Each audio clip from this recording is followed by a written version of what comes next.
Me representé a mí misma en el tribunal. Mi marido se rió tan fuerte que toda la sala volteó a verlo. Todos pensaban que era una broma. Una mujer pobre, sin educación universitaria, enfrentándose sola a los abogados más caros de la ciudad.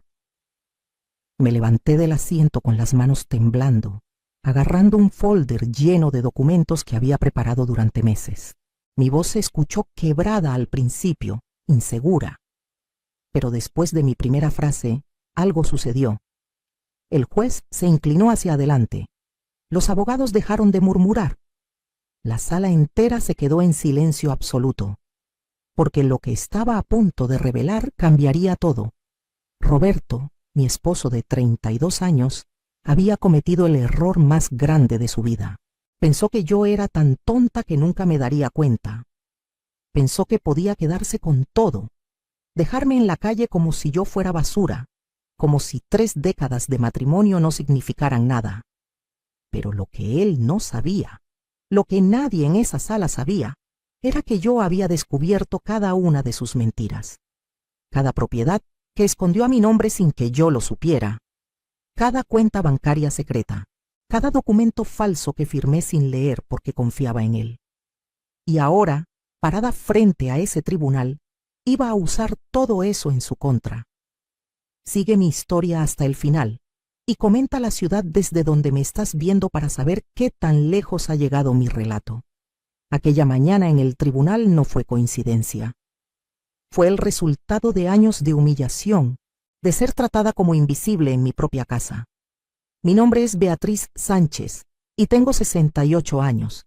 68 años de los cuales desperdicié 32 al lado de un hombre que nunca me valoró. Cuando conocí a Roberto yo tenía 36 años. Era mesera en un restaurante del centro. Trabajaba dobles turnos para mantener a mi madre enferma. Él llegó una tarde con su traje bien planchado, su sonrisa perfecta, y me hizo sentir especial por primera vez en mi vida. Me prometió que si me casaba con él, nunca más tendría que preocuparme por el dinero, que él cuidaría de mí y de mi madre, y yo le creí. ¡Qué tonta fui! Durante los primeros años todo parecía perfecto. Roberto tenía un negocio de refacciones automotrices que iba creciendo poco a poco. Yo dejé mi trabajo, como él me pidió, y me dediqué completamente al hogar. Cocinaba sus comidas favoritas, le planchaba las camisas hasta que quedaran sin una sola arruga. Me aseguraba de que su vida fuera cómoda en todos los sentidos. Cuando mi madre murió 5 años después de nuestra boda, Roberto fue mi único apoyo. O eso creí en ese momento. La verdad es que él aprovechó mi dolor para aislarme aún más. Me convenció de vender la casita que mi madre me había dejado en Puebla, diciendo que el dinero lo invertiríamos juntos en el negocio. Firmé los papeles sin leer, confiando en mi esposo. Ese dinero desapareció y nunca volví a saber de él, pero yo no dije nada. Una buena esposa no cuestiona a su marido, me habían enseñado. Una buena esposa confía y apoya, y yo quería ser la mejor esposa del mundo. Los años pasaron y el negocio de Roberto creció hasta convertirse en 3 sucursales. Luego 5, luego 10. De repente mi esposo era un hombre importante en la ciudad. Tenía empleados, contratos con empresas grandes, relaciones con gente influyente. Yo seguía siendo la misma Beatriz de siempre, la que se quedaba en casa esperándolo con la cena caliente. Nunca me invitaba a las cenas de negocios.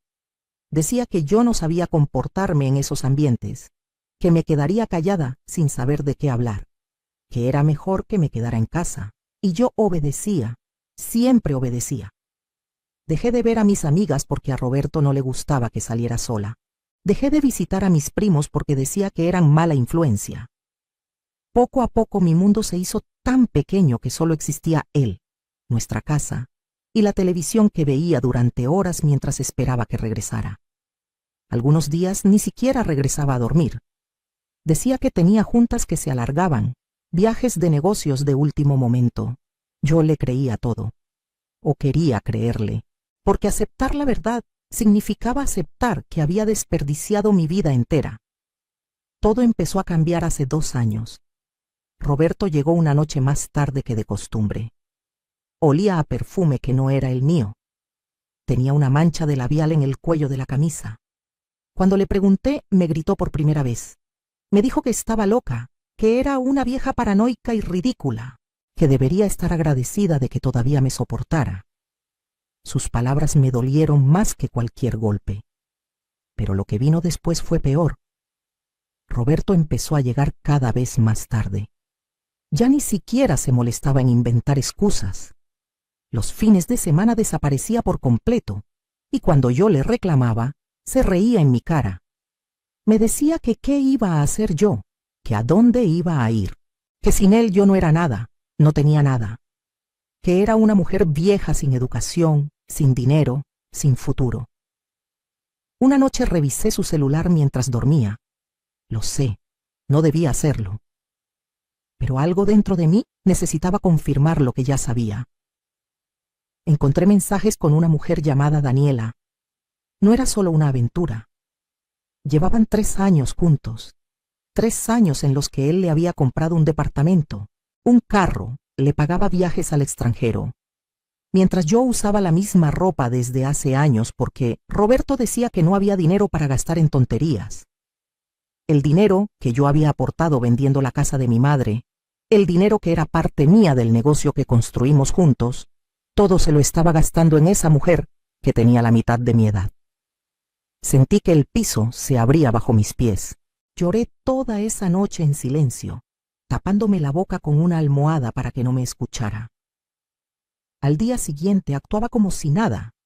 Roberto ni siquiera se dio cuenta de que había estado llorando. Ni siquiera me miró a los ojos durante el desayuno. Pero las cosas empeoraron cuando conocí a Daniela en persona. Fue en el supermercado. Una mujer joven, hermosa, con ropa de marca y uñas perfectas se me acercó con una sonrisa. Me dijo que ella era la verdadera señora de Roberto, que yo era solo un estorbo del pasado que él no se había molestado en quitar, que pronto me echaría de la casa para que ella pudiera mudarse. Me lo dijo ahí mismo, entre los pasillos del supermercado, como si estuviera comentando el clima. La gente volteaba a vernos. Sentí vergüenza, humillación, rabia, pero no dije nada. Solo tomé mi bolsa y me fui casi corriendo. Cuando llegué a casa no podía parar de temblar. Esa noche Roberto llegó más temprano, se veía nervioso, y entonces me lo dijo. Quería el divorcio. Después de 32 años de matrimonio, me estaba desechando como si fuera un trasto viejo. Roberto me puso los papeles del divorcio enfrente durante la cena. Ni siquiera esperó a que terminara de comer. Me dijo que ya todo estaba arreglado, que solo tenía que firmar, que él sería generoso y me daría algo de dinero para que rentara un cuartito en algún lado. Leí los papeles con las manos temblorosas. Según ese documento, yo no tenía derecho a nada, ni a la casa donde había vivido 30 años, ni a las propiedades, ni al negocio que habíamos construido juntos con el dinero de la venta de la casa de mi madre. Nada. Me quedaba con absolutamente nada. Le pregunté cómo era posible. Me explicó con toda la calma del mundo que el negocio siempre había estado solo a su nombre, que la casa la había comprado él con su dinero antes de casarnos, lo cual era mentira, pero no tenía cómo probarlo, que yo nunca había trabajado durante el matrimonio, así que no tenía derecho a nada. Me reí. Fue una risa amarga, llena de dolor. Le dije que no iba a firmar, que conseguiría un abogado, que pelearía por lo que me correspondía. Roberto se rió aún más fuerte que yo. Me dijo que mirara mi situación, que yo era una mujer de casi 70 años sin dinero, sin educación, sin nadie que me apoyara, que los abogados cobraban miles y miles de pesos que yo no tenía, que él tenía los mejores abogados de la ciudad, que podía alargar el proceso legal por años hasta que yo me cansara, que lo mejor que podía hacer era firmar, tomar lo poco que me ofrecía e irme con algo de dignidad. Pero yo no firmé esa noche, ni la siguiente, ni la que siguió después de esa. Roberto se fue de la casa y me dejó ahí sola. Dejó de darme dinero para la comida. Dejó de pagar los servicios. Pensaba que con hambre y sin luz yo cedería. Tuve que empezar a vender mis cosas para comer. Primero las joyas, luego los muebles, luego hasta la licuadora y la plancha. Mis primas se enteraron de lo que estaba pasando y me ofrecieron quedarme con ellas, pero les dije que no. Algo dentro de mí se había roto, pero también se había despertado. No iba a salir corriendo con la cola entre las patas, no después de haber dado todo por este hombre. Un día llegó el citatorio del tribunal. Roberto había puesto la demanda formal de divorcio. La fecha de la audiencia estaba marcada con tinta roja. Faltaban 2 meses. 2 meses para conseguir un abogado que me defendiera. Llamé a varios. Todos me dijeron lo mismo. Necesitaba un anticipo de al menos 50,000 pesos. 50,000 pesos que podría haber sido lo que me costaba una comida cualquiera hace años, cuando Roberto todavía fingía que me quería, pero ahora no tenía ni para el pasaje del camión. Fue entonces cuando me di cuenta de que tendría que representarme a mí misma, que tendría que pararme en ese tribunal sin abogado, sin preparación legal, sin nada más que la verdad y mi dignidad. Pasé esos 2 meses preparándome. Iba todos los días a la biblioteca pública y leía sobre leyes de divorcio, sobre sociedad conyugal, sobre derechos de las esposas. Tomaba notas en un cuaderno viejo hasta que me dolían los dedos. Las bibliotecarias me ayudaban a imprimir documentos y a buscar información en Internet. Llegué a conocer las leyes mejor que muchos abogados. Pero había algo más que estaban haciendo en secreto, algo que cambiaría todo. Una tarde, buscando entre los papeles viejos que Roberto había dejado abandonados en el estudio, encontré algo interesante. Documentos de propiedades que yo ni siquiera sabía que existían. Escrituras de terrenos, contratos de compra de locales comerciales, inversiones en negocios. Y mi nombre estaba en varios de ellos. Roberto había puesto propiedades a mi nombre para evadir impuestos, para esconder activos, para hacer negocios turbios. Él pensaba que yo era tan tonta que nunca revisaría esos papeles, que ni siquiera sabría qué significaban. Pero ahí estaba yo, con las escrituras en la mano, dándome cuenta de que legalmente era dueña de casi la mitad de todo lo que Roberto presumía como suyo. Hice copias de todo. Las guardé en casa de mi prima Leticia sin decirle para qué eran. También encontré estados de cuenta bancarios. Roberto tenía cuentas que yo desconocía, llenas de dinero que había estado desviando del negocio. Dinero que legalmente era parte de la sociedad conyugal. Dinero que me pertenecía por igual. Pero no le dije nada. Seguía actuando como la esposa derrotada y patética que él creía que era. Cuando nos cruzábamos en la calle, yo bajaba la mirada. Cuando me llamaba para presionarme a firmar, yo lloraba y decía que lo estaba pensando. Él creía que estaba a punto de quebrarme. No sabía que cada lágrima mía era de rabia contenida, no de tristeza. Que cada noche yo estudiaba cómo destruirlo legalmente. La semana antes de la audiencia, Roberto vino a la casa. Traía los papeles del divorcio de nuevo. Me había subido la oferta a 100,000 pesos. 100,000 pesos por 32 años de mi vida. Me dijo que era mi última oportunidad, que si no firmaba, se aseguraría de que saliera del tribunal sin nada, que sus abogados me iban a humillar, que yo haría el ridículo tratando de defenderme sola. Tomé los papeles y los miré por un largo rato. Roberto sonreía, seguro de que finalmente había ganado. Entonces rompí los papeles en su cara, pedazo por pedazo, lentamente mirándolo a los ojos. Le dije que nos veríamos en el tribunal. Su cara de sorpresa casi valió la pena todo lo que había sufrido. Casi.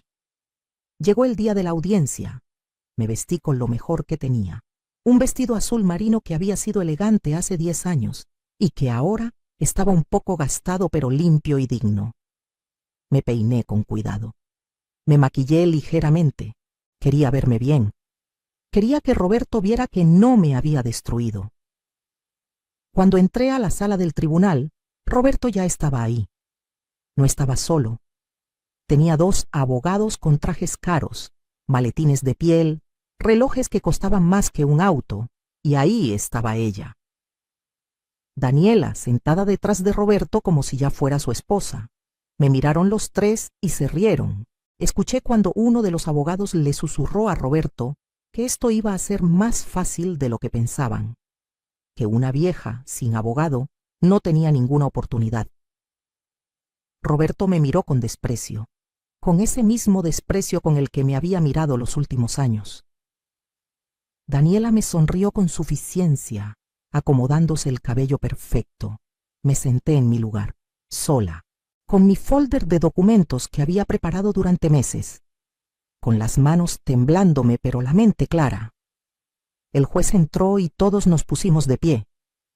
Era un hombre de unos 50 años, de aspecto serio. Miró hacia mi lado, vio que estaba sola y preguntó dónde estaba mi representación legal. Le dije con voz firme que me representaría a mí misma. Roberto soltó esa risa horrible que resonó en toda la sala. Se volteó hacia sus abogados y les dijo en voz alta para que yo escuchara: «Está tan pobre que ni siquiera puede pagar un abogado». Los abogados sonrieron. Daniela se tapó la boca para disimular una risita. Algunas personas en la sala murmuraban. Todos estaban de acuerdo. Esto iba a ser una masacre legal. Una pobre mujer vieja contra los mejores abogados de la ciudad. Sentí el calor subirme a las mejillas, la humillación, pero también sentí algo más.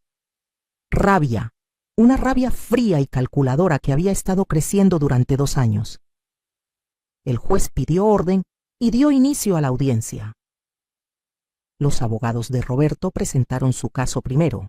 Hablaron con palabras elegantes sobre cómo el matrimonio había terminado por diferencias irreconciliables, sobre cómo mi esposo, en su generosidad, estaba dispuesto a ofrecerme una compensación económica a pesar de que yo no había contribuido en nada al patrimonio familiar, que yo había sido mantenida durante más de 3 décadas, que ahora, por simple compasión, Roberto me daría dinero para empezar una nueva vida.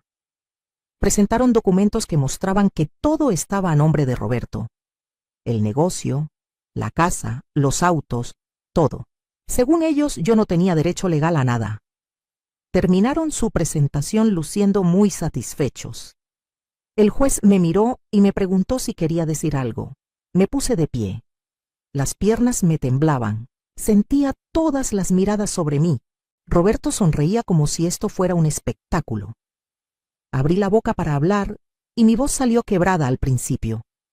Carraspeé. Respiré profundo. Y entonces dije mi primera frase. Su señoría, todo lo que acaban de decir los abogados de mi esposo es mentira. Y puedo probarlo. La sala se quedó en silencio. El juez se inclinó hacia adelante. Los abogados de Roberto dejaron de murmurar entre ellos. Roberto dejó de sonreír. Abrí mi folder y saqué el primer documento.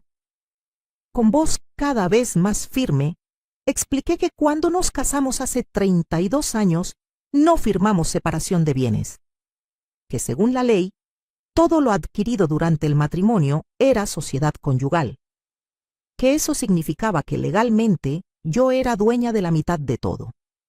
Los abogados se apresuraron a objetar. Dijeron que aunque eso fuera técnicamente cierto, yo no podía probar que había contribuido a generar ese patrimonio, que había sido ama de casa todo ese tiempo. Sonreí. Y entonces saqué el segundo documento, la escritura de venta de la casa de mi madre. Expliqué que al inicio del matrimonio yo vendí la propiedad que había heredado, que ese dinero, 120,000 pesos en aquel entonces, fue la inversión inicial para el negocio de refacciones, que sin ese dinero, Roberto nunca habría podido empezar. Mostré el contrato de compra del primer local, fechado apenas un mes después de la venta de la casa de mi madre. Mostré los depósitos bancarios. La cara de Roberto empezó a ponerse roja. Uno de sus abogados pidió un receso, pero el juez lo negó. Continué. Saqué más documentos. Escrituras de propiedades que estaban a mi nombre. Propiedades que Roberto había comprado usando mi identidad para evadir impuestos y esconder activos. 3 locales comerciales en el centro. 2 terrenos en las afueras de la ciudad. Un edificio de departamentos pequeño. Yo era, legalmente, la dueña de todo eso. Y según la ley, como eran bienes a mi nombre, yo podía disponer de ellos como quisiera. Roberto se puso de pie gritando que eso era trampa, que esas propiedades las había comprado él con su dinero, que solo usó mi nombre por cuestiones fiscales. El juez le ordenó sentarse. Le recordó que si había puesto las propiedades a mi nombre, legalmente eran mías, que si había cometido fraude fiscal, ese era otro problema que tendría que resolver. Pero en ese tribunal, en ese momento, esos bienes me pertenecían.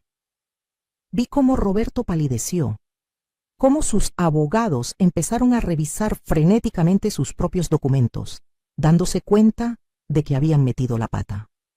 No habían investigado bien. Habían asumido que yo era una tonta sin recursos. Y esa asunción los estaba destruyendo, pero no había terminado. Saqué los estados de cuenta bancarios que había encontrado, cuentas secretas en las que Roberto había estado depositando dinero del negocio sin reportarlo. Dinero que técnicamente era parte de la sociedad conyugal. Dinero que me pertenecía por igual. Mostré transferencias a nombre de Daniela. Le había comprado un departamento, un auto. Le pagaba una tarjeta de crédito sin límite. Todo con dinero de la sociedad conyugal. Dinero que era mitad mío. El juez miraba los documentos con atención creciente. Roberto intentó decir algo, pero su voz no le salió. Daniela se había puesto pálida, probablemente dándose cuenta de que el departamento donde vivía podría no ser legalmente de Roberto. Entonces vino mi golpe final. Saqué fotos. Fotos de Roberto con Daniela en restaurantes caros, en hoteles, en viajes, fechas y lugares específicos. Y saqué los recibos. Todos esos gastos habían sido pagados con las tarjetas corporativas del negocio. Había usado fondos de la empresa, de nuestra sociedad conyugal, para mantener a su amante. Expliqué al juez que según la ley, eso constituía no solo adulterio, sino malversación de fondos conyugales, que Roberto había estado robándome durante años para mantener su aventura. La sala estaba en completo silencio. Solo se escuchaba mi voz, clara y firme, explicando punto por punto cómo mi esposo había intentado defraudarme. Los abogados de Roberto estaban en shock. Pedían recesos, objetaban sin fundamento, se contradecían entre ellos. Roberto tenía la cara completamente roja, las venas del cuello marcadas. Se puso de pie gritando que yo había robado esos documentos, que había entrado ilegalmente a su oficina. Le pregunté con calma si él estaba admitiendo que esos documentos eran reales y que el contenido era verdadero. Se quedó callado. Su propio abogado le puso la mano en el hombro para que se sentara y dejara de hablar. El juez pidió orden. Luego me preguntó si tenía algo más que presentar. Sonreí. Todavía tenía una carta bajo la manga. Saqué un sobre grande. Dentro había documentos que había conseguido con ayuda de un contador que le debía un favor a mi prima Leticia. Documentos que mostraban que Roberto había estado evadiendo impuestos por años, que había creado empresas fantasma, que había reportado ingresos falsos. Expliqué que aunque eso no era directamente relevante para el divorcio, pensaba que las autoridades fiscales estarían muy interesadas en revisar esos documentos. Miré a Roberto a los ojos mientras decía esto. Vi el miedo, el pánico. Si yo entregaba esos documentos a las autoridades, no solo perdería el dinero en el divorcio, iría a la cárcel. El juez tomó los documentos y los revisó. Su expresión se volvió cada vez más seria. Miró a Roberto con desaprobación evidente. Entonces se dirigió a mí y me preguntó qué era lo que yo buscaba con todo esto. ¿Qué quería como arreglo? Me puse de pie de nuevo, esta vez sin temblar, con la voz firme y la cabeza en alto. Dije que quería lo que me correspondía por derecho. Quería el 50% de todos los bienes de la sociedad conyugal. Quería la casa, porque había sido mi hogar por 30 años. Quería una pensión mensual equivalente al 50% de los ingresos del negocio. Y quería que Roberto pagara todos los gastos legales del proceso. Los abogados intentaron objetar, pero el juez los calló. Les dijo que, dada la evidencia presentada, mi petición era más que razonable. Que de hecho, yo podría pedir mucho más si considerábamos el fraude y la malversación de fondos. Que él recomendaba fuertemente que llegaran a un acuerdo porque si esto iba a juicio completo, Roberto podría perder absolutamente todo y además enfrentar cargos criminales. Roberto estaba destrozado. Su mundo perfecto, construido sobre mentiras y la subestimación de su esposa tonta, se estaba desmoronando frente a sus ojos. Daniela se había ido discretamente de la sala en algún momento, probablemente dándose cuenta de que el hombre rico del que dependía estaba a punto de perderlo todo. El juez ordenó un receso de 2 horas para que las partes discutieran un posible acuerdo. Roberto y sus abogados se fueron a una sala privada. Yo me quedé sentada en mi lugar, sola. Pero no me sentía sola, me sentía poderosa. Después de 1 hora y media, los abogados de Roberto regresaron. Se veían derrotados. Me hicieron una oferta. 75% de lo que yo había pedido. Les dije que no, que quería el 100% de lo que había solicitado, o nos veíamos en el juicio completo, donde yo me aseguraría de que los documentos de evasión fiscal llegaran a las autoridades correspondientes. Regresaron a hablar con Roberto. Media hora después volvieron. Aceptaban todos mis términos. El acuerdo se firmó esa misma tarde. Roberto tuvo que venderme su parte de varias propiedades a precio preferencial. Me quedé con la casa completa. Conseguí una pensión mensual de 40,000 pesos de por vida. Él tuvo que pagarme una compensación inmediata de 2 millones de pesos por los años de malversación de fondos conyugales. Y tuvo que pagar todos los gastos legales, aunque yo no había tenido abogado. El juez determinó que me correspondía esa compensación de todas formas. Cuando salí del tribunal ese día, Roberto estaba recargado contra su auto. Se veía 10 años más viejo. Me acerqué a él. Por un momento pensé que me iba a insultar o a amenazar, pero solo me miró con una mezcla de rabia e incredulidad. Me preguntó desde cuándo había sabido todo. Le dije que desde hace casi 2 años, que lo había sabido desde la primera vez que llegó oliendo a perfume de Daniela, que había pasado todo ese tiempo preparándome, estudiando, recolectando evidencia. Me preguntó por qué no había dicho nada antes. Le sonreí y le dije que porque necesitaba que él se confiara, que cometiera más errores, que se sintiera tan seguro de que yo era una tonta que bajara la guardia completamente. Y había funcionado. Se había confiado tanto que puso propiedades a mi nombre, que dejó documentos comprometedores en la casa, que gastó dinero de la sociedad conyugal en su amante sin ningún cuidado. Su propia arrogancia lo había destruido. Me dio la espalda y se subió a su auto sin decir nada más. Lo vi alejarse y sentí algo extraño.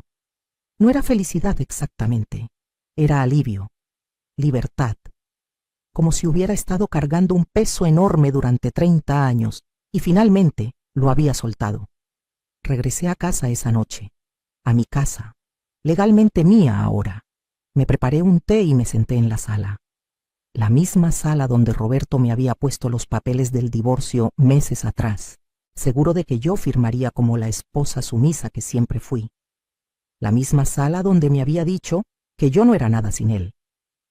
Miré alrededor y por primera vez en décadas sonreí de verdad. Los siguientes meses fueron de transformación. Usé parte del dinero de la compensación para remodelar la casa completamente. Tiré todos los muebles viejos que Roberto había elegido. Pinté las paredes de colores alegres. Puse plantas en cada rincón. Convertí el estudio de Roberto en una biblioteca personal llena de los libros que siempre quise leer, pero nunca tuve tiempo. Volví a contactar a mis amigas de antes, aquellas que había abandonado porque Roberto no quería que las viera. Organizamos cenas en mi casa. Nos reíamos hasta que nos dolía el estómago. Compartíamos historias. Me di cuenta de cuánto había extrañado la compañía femenina, cuánto había extrañado ser yo misma. Me enteré por terceras personas que Roberto tuvo que vender la mitad de sus negocios para cumplir con los términos del acuerdo, que Daniela lo dejó apenas se dio cuenta de que ya no era el hombre rico que ella pensaba, que ahora vivía en un departamento pequeño, trabajando el doble que antes para mantener lo poco que le quedó. Parte de mí sintió lástima, una parte muy pequeña, pero la mayor parte sintió justicia. Él había intentado dejarme sin nada después de 32 años. Había intentado humillarme, destruirme, hacerme sentir que yo no valía nada. Y en cambio, yo había salido victoriosa, no por venganza, sino por justicia, por recuperar lo que me correspondía por derecho. Empecé a tomar clases de pintura, algo que siempre quise hacer. Descubrí que no era mala. Mis cuadros eran simples, pero tenían algo auténtico. La maestra decía que pintaba con emoción verdadera. Empecé a venderlos en un mercado de artesanías los domingos, no porque necesitara el dinero, sino porque me hacía feliz, porque cada peso que ganaba con mi propio esfuerzo, con mi propio talento, valía más que todos los años que Roberto me mantuvo. Viajé por primera vez en mi vida. Me fui a Oaxaca con 2 de mis amigas. Conocimos las playas, comimos comida deliciosa, bailamos en la calle durante las fiestas. Me sentí joven de nuevo, me sentí viva. Conocí a un señor en ese viaje, se llamaba Ernesto. Era viudo, maestro retirado, con una sonrisa amable y ojos que realmente te miraban cuando hablabas. No pasó nada romántico. Solo conversamos durante horas en la terraza del hotel, pero me di cuenta de que todavía podía conectar con alguien, que no estaba muerta emocionalmente como Roberto me había hecho sentir, que todavía había posibilidad de compañía, de afecto, de nueva vida. Cuando regresé a casa, me encontré con una sorpresa.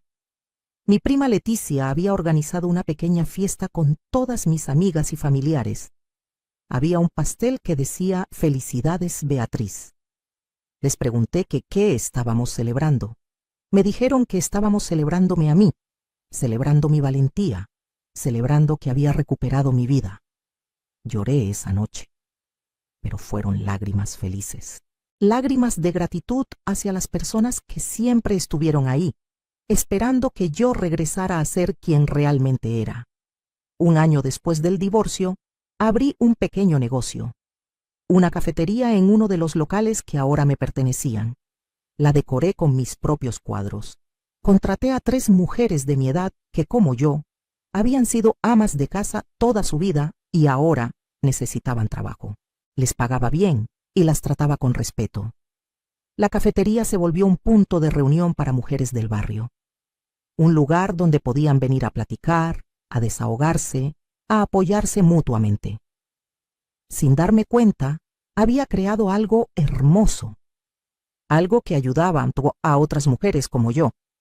Algunas de las clientas de la cafetería me empezaron a contar sus historias, esposos abusivos, matrimonios donde ellas eran invisibles, situaciones donde se sentían atrapadas sin salida. Les compartía mi historia. Les decía que siempre hay salida, que nunca es tarde para recuperar tu dignidad, que el conocimiento es poder y que las leyes existen para protegernos si sabemos usarlas. Algunas me escuchaban con lágrimas en los ojos, otras con incredulidad, pero todas se iban con algo de esperanza, con la idea de que quizá ellas también podían cambiar sus situaciones. Empecé a dar pequeñas charlas informales en la cafetería. Invitaba a abogadas amigas de mis primas para que explicaran derechos básicos a las mujeres, derechos que muchas desconocían por completo: el derecho a la sociedad conyugal, el derecho a pensión alimenticia, el derecho a las propiedades adquiridas durante el matrimonio, información básica que puede cambiar vidas. Vi a varias mujeres tomar acción en sus propias vidas después de esas charlas. Una se divorció de un marido que la golpeaba. Otra demandó por pensión alimenticia para sus hijos. Una más descubrió, como yo, que había propiedades a su nombre que podía usar a su favor. Cada una de esas pequeñas victorias me llenaba el corazón. Me hacía sentir que todo lo que había pasado tenía un propósito mayor. 2 años después del divorcio, Roberto apareció en la cafetería. Entró con la cabeza baja, casi avergonzado. Pidió hablar conmigo en privado. Dudé, pero acepté. Nos sentamos en una mesa del fondo. Se veía cansado, envejecido. Me dijo que venía a disculparse, que se había dado cuenta de todo lo que había perdido. No solo el dinero o las propiedades, sino a la persona que realmente lo había apoyado todos esos años. Que Daniela se había ido apenas él perdió su dinero, probando que nunca lo había querido realmente, que ahora estaba solo y se arrepentía de todo. Esperaba que yo le dijera que lo perdonaba, que quizá podíamos intentarlo de nuevo, que había aprendido su lección. Pero yo no dije nada de eso.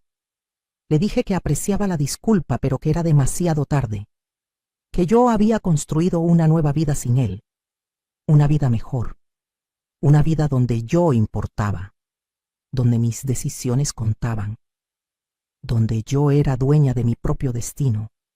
Le dije que le deseaba lo mejor, sinceramente, pero que nuestro capítulo estaba cerrado y nunca se volvería a abrir. Se fue de la cafetería con los hombros caídos. No sentí triunfo al verlo así. Tampoco sentí lástima. Solo sentí indiferencia, y eso fue liberador. Significaba que finalmente lo había superado por completo, que ya no tenía ningún poder emocional sobre mí. Ahora tengo 70 años. Han pasado casi 2 años desde aquel día en el tribunal. 2 años en los que he vivido más plenamente que en los 32 años de matrimonio. Mi cafetería va muy bien. He expandido a un segundo local. Sigo pintando y vendiendo mis cuadros. Sigo dando charlas a mujeres sobre sus derechos. He viajado a 6 estados diferentes.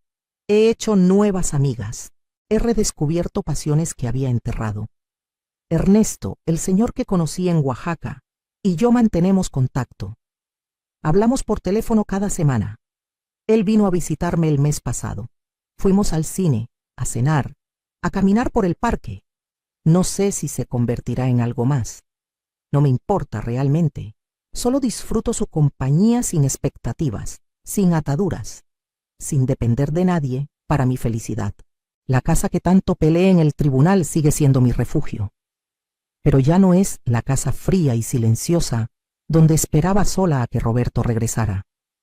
Ahora está llena de vida, de risas, de amigas que vienen a visitarme, de nietos de mis primas que corren por el jardín, de plantas que cuido con amor, de cuadros que pinto en el estudio que antes era de Roberto.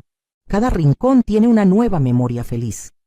Algunas personas me preguntan si me arrepiento de haber pasado 32 años con Roberto, si siento que desperdicié mi vida. Y la verdad es que no lo sé. Esos años fueron difíciles, especialmente los últimos. Me hicieron sentir invisible, sin valor, pero también me enseñaron a ser fuerte, a confiar en mí misma, a no permitir nunca más que alguien me hiciera sentir menos de lo que valgo. Si no hubiera pasado por todo eso, no sería la mujer que soy hoy.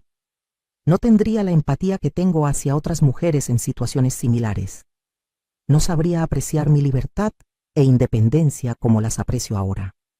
Así que aunque fueron años difíciles, no los llamo años perdidos, los llamo años de aprendizaje. Mi consejo para cualquier mujer que esté pasando por algo similar es simple: no te rindas. No importa cuántos años tengas, no importa cuánto tiempo hayas estado en esa situación, nunca es tarde para recuperar tu dignidad. Edúcate, aprende tus derechos, recolecta evidencia. Sé paciente y estratégica. No actúes por impulso o por emoción. Planea, prepárate. Y cuando llegue el momento, pelea por lo que te corresponde. No por venganza, sino por justicia. No permitas que nadie te haga sentir que eres menos porque no tienes educación formal o porque no trabajaste fuera de casa. El trabajo de ama de casa es trabajo. El apoyo emocional que das es valioso. Los años que dedicaste a construir un hogar cuentan. Y legalmente tienes derechos. Úsalos. Rodéate de personas que te apoyen. Aléjate de quienes te hacen sentir pequeña. Busca ayuda cuando la necesites. No hay vergüenza en pedir apoyo. Yo tuve la suerte de tener primas y amigas que me ayudaron cuando más lo necesitaba.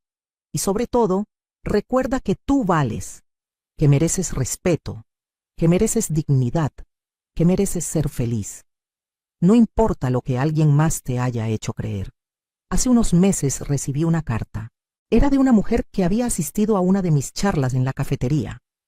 Me contaba que después de escuchar mi historia, había encontrado el valor para dejar a su esposo abusivo, que había conseguido un abogado pro bono, que había ganado la custodia de sus hijos y una buena pensión, que ahora estaba estudiando para terminar la preparatoria que había abandonado cuando se casó, que por primera vez en 20 años se sentía libre. Lloré leyendo esa carta. Me di cuenta de que mi historia, mi dolor, mi lucha, habían servido para algo más grande que yo misma. Habían inspirado a otra mujer a recuperar su vida. Y eso me llenó de un propósito que nunca había sentido antes. Ahora comparto mi historia cada vez que puedo. No por presumir o por buscar venganza contra Roberto, sino porque sé que hay miles de mujeres ahí afuera que se sienten atrapadas, que piensan que no tienen salida, que creen que son demasiado viejas, muy pobres, poco educadas para cambiar sus situaciones. Y quiero que sepan que sí se puede, que yo lo hice y que si yo pude, ellas también pueden. La vida que tengo ahora no es perfecta. Todavía hay días difíciles, días en los que me siento sola, días en los que el peso de los años me alcanza. Pero incluso en esos días difíciles, soy libre. Y esa libertad vale más que cualquier comodidad que tuve durante mi matrimonio. Prefiero estar sola y en paz que acompañada y miserable. Prefiero tener menos dinero pero más dignidad. Prefiero vivir en una casa modesta que sea mía que en una mansión donde soy invisible. Mis amigas me dicen que soy una inspiración. Yo no me siento así. Me siento como una mujer normal que simplemente se cansó de ser tratada mal, que encontró el valor para defenderse, que aprendió que nunca es tarde para empezar de nuevo. Si mi historia sirve para inspirar aunque sea a una mujer más a recuperar su vida, entonces todo valió la pena. El sufrimiento, la humillación, la lucha, todo. Porque al final no se trata solo de mí, se trata de todas nosotras, de todas las mujeres que han sido hechas sentir menos, que han sido subestimadas, que han sido tratadas como si no importaran y que un día deciden que ya es suficiente.